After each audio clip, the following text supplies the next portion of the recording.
Hello everyone, welcome back to my channel Tarun Tishan kitchen ব্লগে আপনাদের স্বাগত। দেশ বা দেশের বাইরে যেসব বন্ধু আছে সবাইকে আন্তরিকভাবে ভালোবাসা অভিনন্দন জানিয়ে আজকের ভিডিওটি আমি শুরু করছি। আজকে আমি তৈরি করব ঝাল ঝাল বেগুন কারি। এটা খেয়ে দেখবেন, অনেক ভালো লাগবে। যারা সর্দি ঠান্ডা কাশিতে খাবার খেতে একদমই ভালো লাগে না, একবার হলে এই রেসিপিটি তৈরি করে খেয়ে দেখবেন, আশা করি ভালো লাগবে।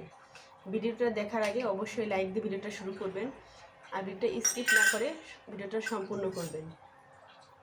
ভিডিওটা সম্পূর্ণ দেখার জন্য আপনাদের সবাইকে অনুরোধ জানাচ্ছি। এখন এগুলোকে আমি কেটে নেব। বেগুনগুলো নিয়ে নিচ্ছি, কেটে নেব, কেটে দেখাচ্ছি বন্ধুরা। প্রথমে এদিকে কেটে নেব, পরে এদিকে। বেগুনের মধ্যে অনেক সময় পোকা থাকে, এই জন্য অবশ্যই সতর্কতার সহিত এটা দেখে নিতে হবে। দেখো পোকা নেই। তারপর আমি একটু এদিকে নেব, এখন এদিকে একটু কাচিয়ে নেব। দেখো এই যে এরকম করে কেচে নিলে, কেচে নিয়ে দেখতে হবে ভিতরে পোকা হয়েছে কিনা, ভেঙে গেল। এখন আরেকটা দেখাচ্ছি, একদম সামান্য কাঁচা বেয়ে দেখো।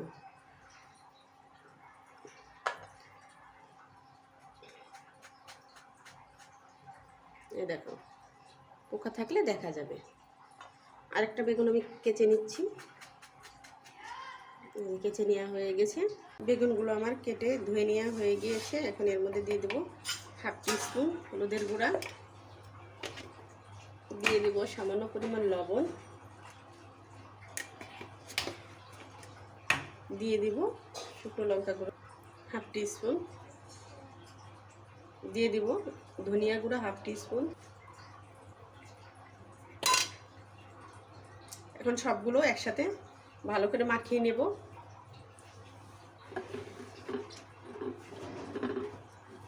অনেক সুন্দর করে মাখিয়ে নিতে হবে।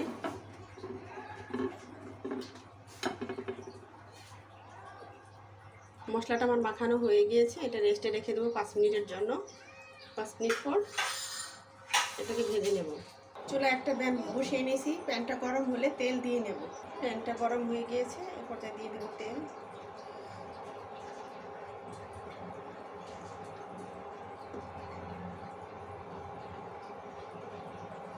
তেলটা গরম হলে বেগুনগুলো ভেজে নেব। প্যানের তেল গরম হয়ে গিয়েছে, এখন আমি বেগুনগুলোকে দিয়ে নেব এর মধ্যে। অবশ্যই জালটা মিডিয়াম টু দিয়ে নেব।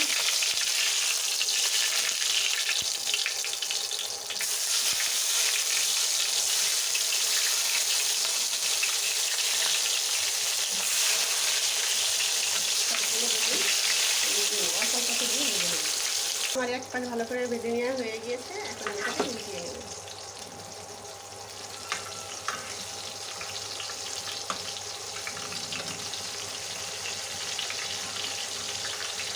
উল্টে নিয়েছি, এখন এটা একদম ভালো করে মিডিয়াম টু লো আছে আবারও ভেজে নেব। অপর দিকে আমার ভালো করে ভেজে নেওয়া হয়ে গেছে, এখন আমি তুলে নেব।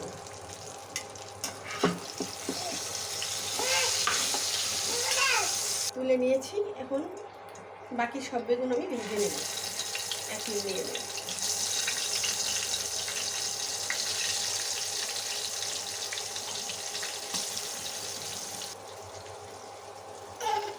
গুলো বেগুন আমি তুলে নিয়েছি, এখন এর মধ্যে দিয়ে দেবো কিছু পেঁয়াজ কুচি।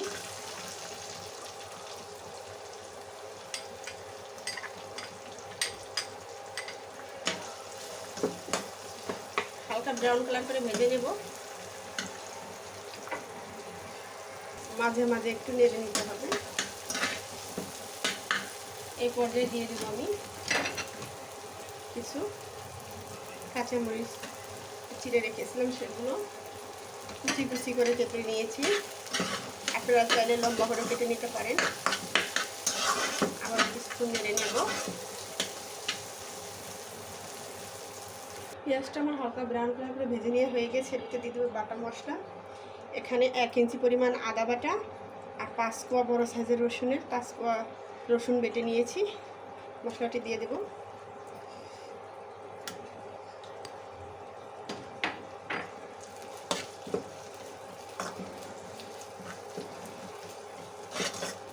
আদা দিলে তেল ছিটে, এর জন্য সামান্য পরিমাণ লবণ দিয়ে নেব, তেলটা যেন না ছিটে।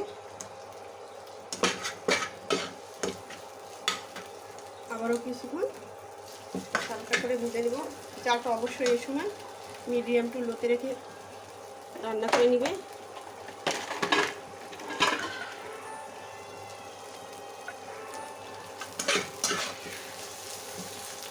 হালকা ভেজে নেওয়া হয়ে গেছে। এর মধ্যে দিয়ে দেবো 1/2 টিস্পুন হলুদের গুঁড়া, 1/2 টিস্পুন ধনিয়া গুঁড়া,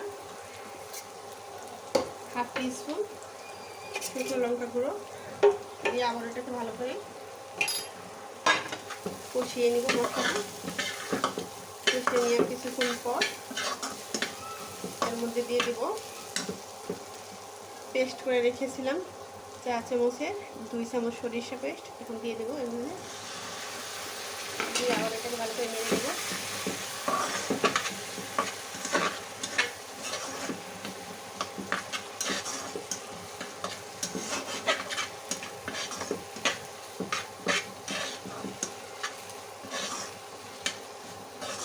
কিছুক্ষণ ভালো করে কষিয়ে নেব।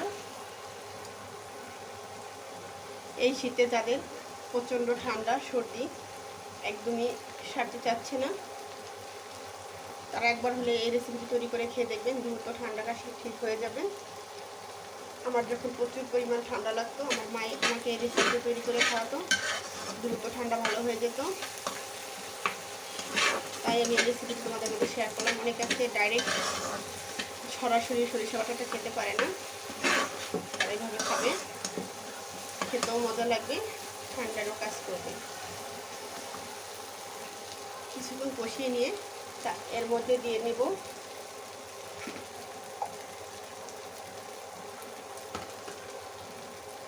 দুটো মিডিয়াম সাইজের টমেটো পেস্ট করে রেখেছিলাম, সেই পেস্টটি আমি একদম পুরো বিলিং করিনি, হালকা গোটা গোটা আছে। সমস্ত মশলার সাথে দিয়ে ভালো করে কষিয়ে নেব। মশলাটা কষাতে কষাতে দেখবেন যে পর্যায়ে তেল ছেড়ে দিয়েছে, ভেবে নেবেন মশলাটা কষানো হয়ে গেছে। আর একটু ভালো করে কষিয়ে নেব। এই যে কষিয়ে নিচ্ছি, কষিয়ে নিয়ে দেখো একদম সুন্দর কষিয়ে নেওয়া হয়ে গিয়েছে। এবার দিয়ে দেবো কিছু পানি, পানি দিয়ে আবার ভালো করে কষিয়ে নিতে হবে। দিয়ে নিব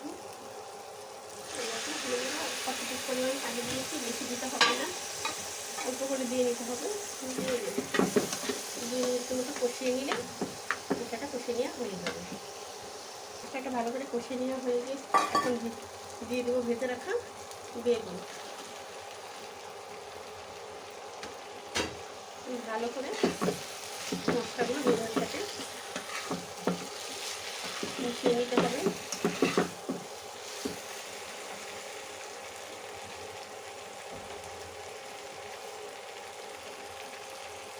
বন্ধুরা, দেখতে যেমন দারুণ হয়েছে, খেতেও মজা হবে। ঝাঁজ বেরিয়েছে মশলা থেকে। যদি আপনাদের ভালো লেগে থাকে অবশ্যই লাইক কমেন্ট শেয়ার করবেন, সাবস্ক্রাইব করে আমার চ্যানেলের পাশে থাকবেন। সাবস্ক্রাইব করার সময় অবশ্যই কল বাটনে প্রেস করে দেবেন। নিত্য নতুন ভিডিও ছাড়ার সাথে সাথে আপনার ফোনে নোটিফিকেশন চলে যাবে। দিয়ে দিব কুচিয়ে রাখা ধনিয়া পাতা, দিয়ে এখন এর মধ্যে দিয়ে নিব ভেজে রাখা জিরার গুঁড়ো। সামান্য পরিমাণ দিতে হবে, বেশি দিতে হবে না। আমি এখানে জিরা বাটা দেইনি, আপনারা চাইলে দিতে পারেন। এখন আলতো হাতে নেড়ে দিতে হবে। 1 মিনিট রান্না করে নিয়ে এটাকে নামিয়ে নেব।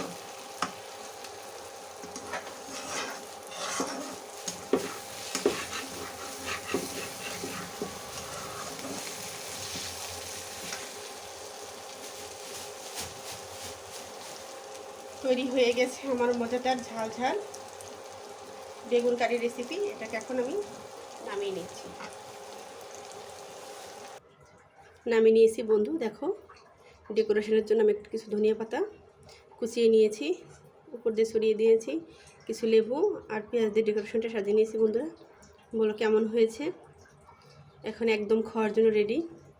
আমার মায়ের হাতে স্পেশাল ঝাল ঝাল বেগুন কারি রেসিপি। তোমরা একবার বাসায় তৈরি করে খেয়ে দেখবে, আশা করি ভালো লাগবে। সবাই ভালো থাকো, সুস্থ থাকো।